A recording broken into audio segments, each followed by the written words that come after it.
국민의힘 윤석열 대선 후보가 1, 2기 신도시를 점진적으로 재개발, 재건축하는 안을 제시하면서 부동산 공약을 차별화하고 있습니다. 윤석열 국민의힘 후보의 신도시 공약 2반자이신 이한준 전 경기도시공사 사장 전화 연결해서 자세한 내용 들어보도록 하겠습니다. 안녕하십니까? 안녕하세요. 이한주입니다. 예. 윤 후보가 최근에 발표한 1기 신도시 재정비 공약, 그러니까 1기 신도시라고 하면 이 경기도 분당, 일산, 평촌, 삼본, 중동 등이 될 텐데 이 공약은 뭐 상대 후보 측에서도 맞대응하는 공약 검토할 정도로 굉장히 관심을 끌고 있습니다. 직접 제안하신 내용이죠? 네, 그렇습니다. 예. 어떤 계기로 이런 아이디어를 제시하시게 되셨는지, 그리고 선대위 차원에서는 이 공약 어떻게 보고 계시는지 궁금합니다.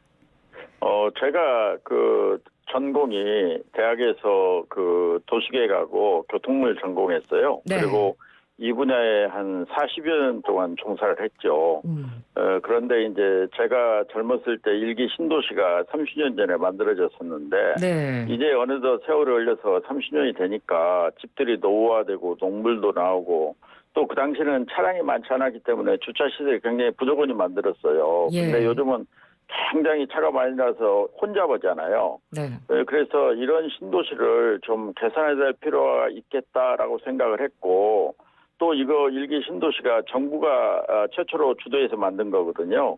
그래서 이런 신도시 문제를 정부가 이제 책임을 지고 적극 나서서 이 주거 환경도 개선하고 주민들의 어려움을 풀어야 되지 않겠느냐 해서 제안을 했는데 네.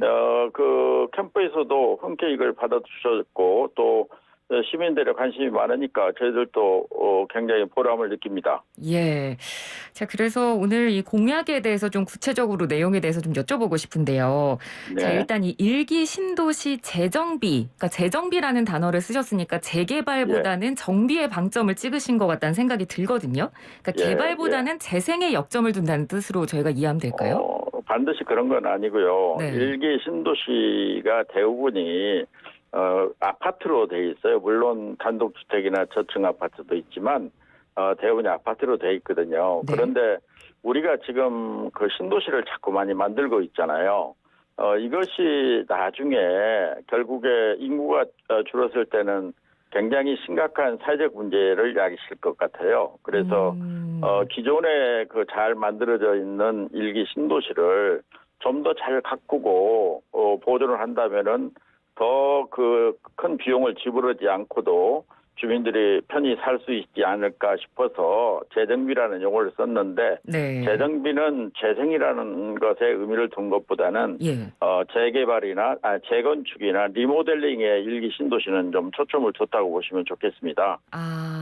그렇군요. 그러니까 90년대식으로 개발을 하면 그거는 지금 현대 네. 상황에는 맞지 않는다라는 의미군요. 예, 그렇습니다. 예. 예를 들어서 인구가 급증할 때는 도시 개발을 하면은 빨리빨리 많은 주택 공급을 해서 좋겠지만 인구가 정체 내지 감소할 경우에는 또 재건축이나 리모델링이 더 낫지 않느냐.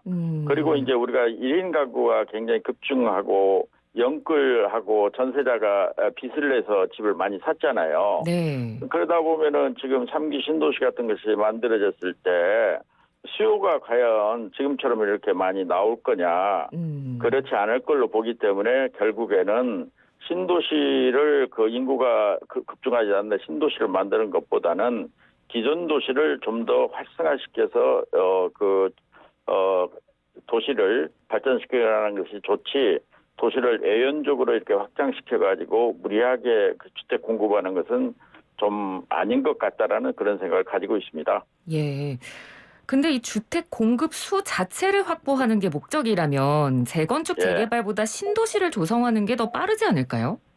물론 당연한 말씀이죠. 그런데 왜 신도시를 만드는 게 빠를까요? 토지 수용이라는 강제권을 행사하기 때문에 빠른 거거든요. 네. 이 토지 수용이라는 것은 공공의 목적을 위해서 소지를 강제로 이렇게 뺏어가지고 짓는 건데 이것은 과거 방식이죠. 그리고 재건축 재개발 추진이 더딘 이유가 뭡니까?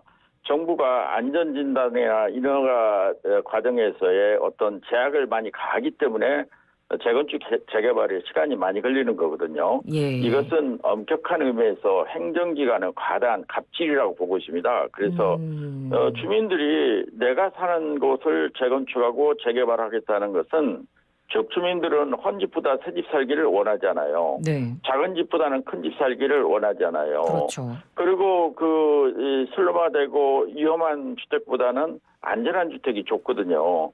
그러면 이것은 정부가 이것을 적극적으로 지원을 해줘야지 안전진단이다 뭐다 주택 가격이 올라간다 그래서 딱 틀어맞는 것은 이건 국민에 대한 행포라고 보고 있습니다. 저는. 알겠습니다. 자, 그래서 이번 일기 신도시 재정비 공약에서 좀 주목받고 있는 부분이 재개발을 하는 기간 동안 기존 거주민들이 잠시 머물 이주 도시를 계획적으로 미리 만들어 놓는다 이 부분이거든요. 예, 이게 그렇습니다. 네, 구체적으로 어떤 내용일까요? 예, 소규모 재개발 사업 같은 경우에는 큰 문제가 없는데, 우리가 겪었어요. 지난 연말에 반포에 주공아파트 1, 2, 4주구 2124세대가 이주를 했습니다. 맞습니다. 네. 재건축하기 위해서. 그때 서초구, 강남구, 동작구, 관악구에서 전세난이 굉장히 심각했어요. 네. 그런데 일기 신도시는 7년 동안에 29만 2천 호를 공급했어요. 그러면은 이것이 10년 동안에 늘려서 이게 재정비 사업을 한다고 하더라도 1년에 2만 9,200호씩 재정비 이주민들이 생기잖아요. 네. 그러면 그 재정비를 해가지고 아파트를 짓는 기간이 3년으로 본다면은 매년 이주에 있는 누적 이주민 수가 87,600세대의 이주민이 발생을 해요. 네. 이게 87,600세대라면 별로 느낌이 없으시겠지만 창릉 신도시 공급량이 38,000세대예요. 예. 그러니까 창릉 신도시 2.3개 분량의 주민들이 일시적으로 이주를 해야 되는 문제가 생기는 거예요. 네네. 그러면은 서울이나 수도권에 이렇게 많은 이주민들이 발생했을 때 어떤 문제가 생길까요? 전세를 얻기 위해서 떠돌아다닐 거 아니에요. 네. 그러면 이 집은 한정돼 있고 전세민은 늘어나고 그러니까 전세 가격이 올라갈 거고 또 집 사는 사람도 있으니까 당연히 부동산 폭등이 오지 않겠어요? 네. 그러니까 이런 것을 체계적으로 정부에게서는 이분들이 이주할 수 있는 공간, 주거 단지를 확보해가지고 재건축 재개발하는 기간 동안에 일시적으로 안정된 삶을 살 수 있도록 해주는 것이 바로 이주단지예요. 자, 그럼 이주단지를 만든다고 하면요. 이주단지를 조성할 땅이랑 자본은 어떤 방식으로 확보를 하게 되는 겁니까? 그렇죠. 그래서 일기 신도시 같은 경우에는 마침 3기 신도시를 정부가 하고 있잖아요. 네.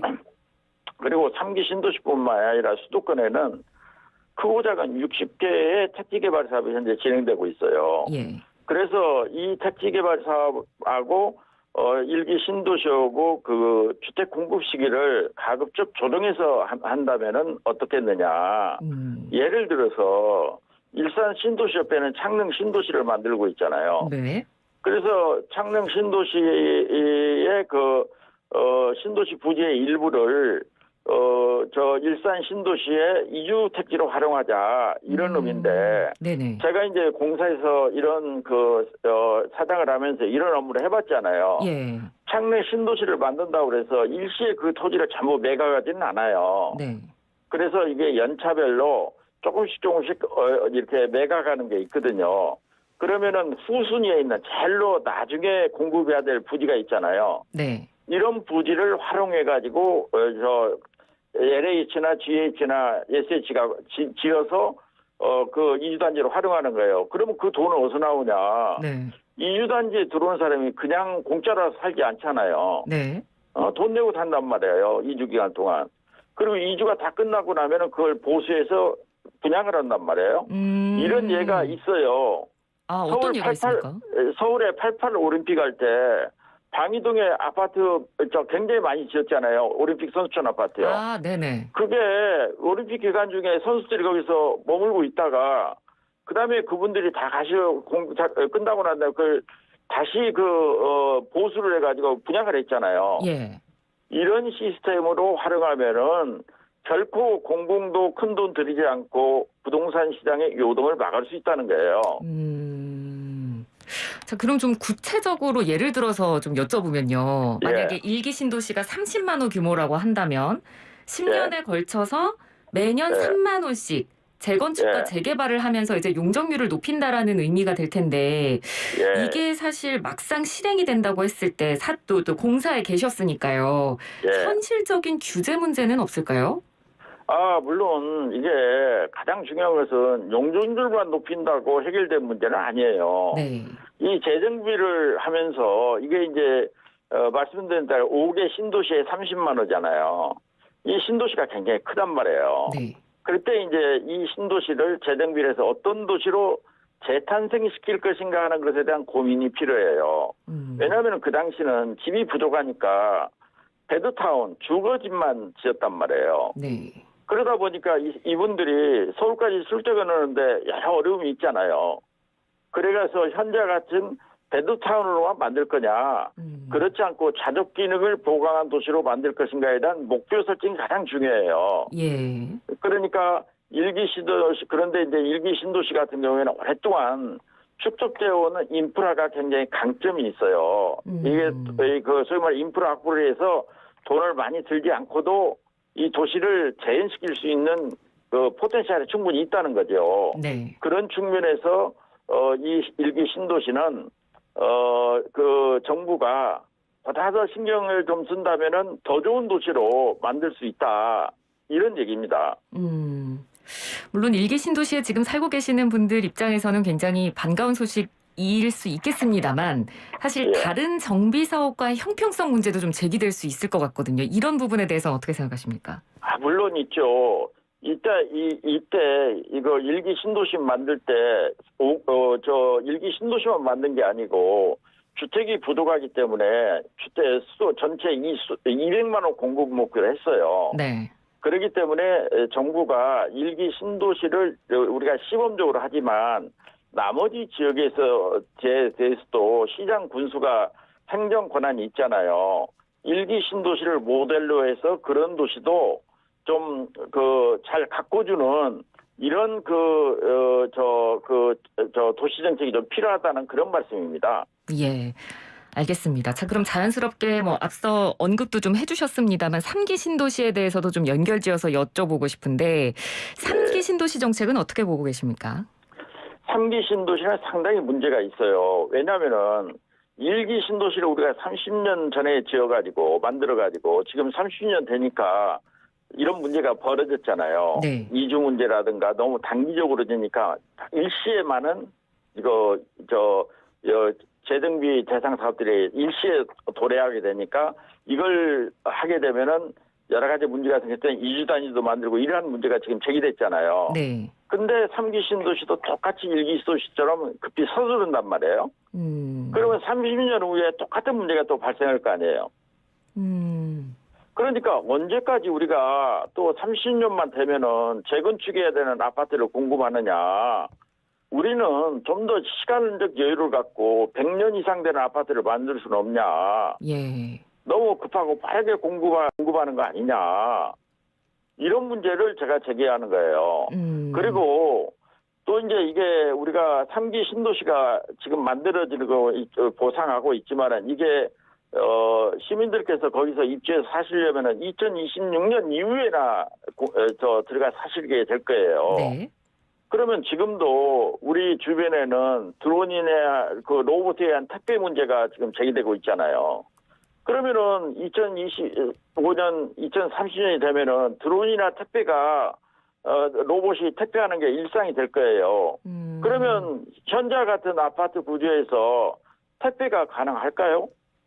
네. 또 거기다 대고 지금 재택근무 원격 교육이 지금 일상화되다시피 했잖아요. 예.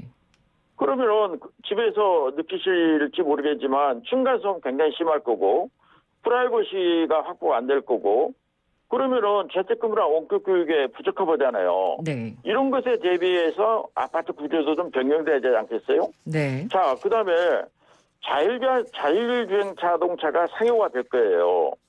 그러면은 지금 우리 현재 그 아파트 공급은 보통 아파트 1호 한 채당 보통 1.5대의 주차장을 확보할 거예요.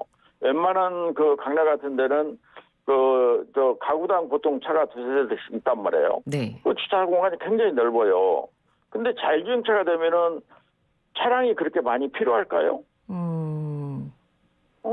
차량이 줄어들게 될 거예요. 그러면 아파트 저 주차 공간 규모도 변화될 거예요. 네. 이런 것들을 감안해서 3기 신도시를 좀 만들어줘야 되지 않느냐. 그리고 이제 퍼스널 그 무브먼트라고 해서 이런 개인교통수단도 많이 나올 거예요. 이런 것에 대한 대책도 좀 고려해서 우리가 이 가끔 이런 게 있어요. 우리가 이제 그 집을 살 때 저 모델하우스에 가시잖아요. 모델하우스 가면 그 당시에 가장 좋은 전자제품을 다 거기다 만들어 놔요. 네네. 그 모델하우스에. 그런데 실질적으로 3년 후에 입주할 때 보면은 그 전자제품이 다 구식이 돼 있어요. 그래서 최근 걸로 또 이제 교환해달라고 민원이 제기되고 그러거든요. 네. 이 집도 그런 꼴이에요. 지금의 기준에 맞춰서 설계를 하게 되면은 앞으로 이 집이 20년, 30년 오랫동안 살 거 아니에요. 근데 기술혁명으로 4차 산업시대가 됐는데 집은 구식이 되어 있는 거예요. 그래서 이런 것들을 좀 종합적으로 검토해서 좀 제기해달라. 더군다나 상업시설이 굉장히 많아요. 상업업무시설이. 네. 근데 온라인 쇼핑이 되고 있잖아요. 더군다나 이제 메타버스가 등장했어요. 그래서 직접 방문하는 것보다는 온라인이 굉장히 성행할 거예요. 네. 온라인이 성행하면 상업시설 면적은 지금처럼 이렇게 크지 않아도 충분히 비즈니스가 가능하다. 또 재택근무가 활성화되잖아요. 그러면 사무실 면적이 그렇게 클 필요가 없어요. 왜? 집에서 다 근무하니까. 네. 그러면 상업오피스시설 면적도 좀 조정해야 될 필요성이 있지 않느냐. 뭐 이런 측면에서 제가 3기 신도시에 대한 문제 제기를 한 거예요. 예. 그러니까 시대 변화에 맞는 부동산 정책이 필요하다. 네, 그런 예. 의견을 이제 3기 신도시 관련해서 주신 것 같고요. 자, 이제 끝으로 어제 발표된 공약이어서 이것도 좀 여쭤보고 인터뷰를 마무리하도록 하겠습니다. 이 국민의힘 선대위에서 GTX DEF 노선 신설해서 서울 도심까지 30분 시대 열겠다. 이런 공약이 나왔는데 동서남북 광역 교통망을 구축하는 게 경기도 지역에 왜 중요한지 끝으로 필요성을 좀 말씀해 주신다면요. 경기도에서 서울로 오고 서울에서 경기도로 하루에 통행하는 통행량이 260만 명 이상이 돼요.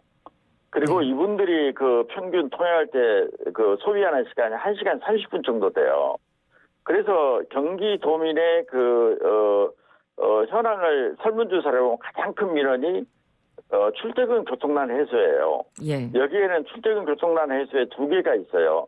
첫째는 요금 문제, 두 번째로는 통행시간 단축이에요. 네. 그래서 요금 문제는 수년 전에 서울 수도권 버스 통화 환승책을 해가지고 이 문제가 해결이 됐어요. 근데 통행시간은 단축이 되지 않고 있어요. 그래서 이 주민들에 대한 통행시간을 단축시키기 위해서는 저희 말해서 지하철이나 전철은 정시성이 있잖아요. 네. 약속 시간에 탁탁 도달하잖아요. 두 번째로는 대량 수송이 가능하잖아요. 그래서 결국에는 지하철이나 전철을 도입해야 되는데 지하철이나 전철은 돈이 있어도 건설이가 굉장히 힘들어요. 왜냐하면은 이 토지 보상을 해야 되기 때문에 악성 민원이 있으면은 공사를 못 합니다. 네. 그래서 GTX라고 해서 지하 40m 이하로 들어가면은 지상권에 대한 지상권이 소멸이 되기 때문에 노선을 직결해서 만들 수가 있어요. 네네. 그래서 GTX를 도입한 거고 현재 GTX A, B, C 노선이 건설되고 추진되고 있는데 이것이 경기도 특정 지역에 제한돼 있어요. 그래서 전 지역 경기도민 전체한테 좀 더 광범위한 수혜 지역을 넓히자 해서 DEF로 했고 이것은 반드시 출퇴근 통행뿐만이 아니라 서울의 이 토지 면적이 제한돼 있어서 집을 공급할 수가 없잖아요. 네. 그렇기 때문에 경기도 외곽에 값비싼 땅에다가 이 GTX를 연결해서 30분 내에 서울을 왔다 갈 수 있다면은 경기도 외곽도 서울과 같이 불편 없는 생활권이 된다. 예. 그래서 서울과 경기도를 그렇게 큰 차별 없이 묶어주는 것이 결국에는 GTX다. 네네. 그래서 이걸 도입한다. 이렇게 생각하시면 좋겠습니다. 예, 알겠습니다. 오늘 말씀 여기까지 듣겠습니다. 고맙습니다. 감사합니다. 수고하세요. 네, 지금까지 국민의힘 선대위 이한준 전 경기도시공사 사장이었습니다. 내일은 더불어민주당 이재명 대선 후보의 부동산 정책 자문을 맡고 있는 임재만 세종대 공공정책대학원 부동산학과 교수와 인터뷰 진행하도록 하겠습니다.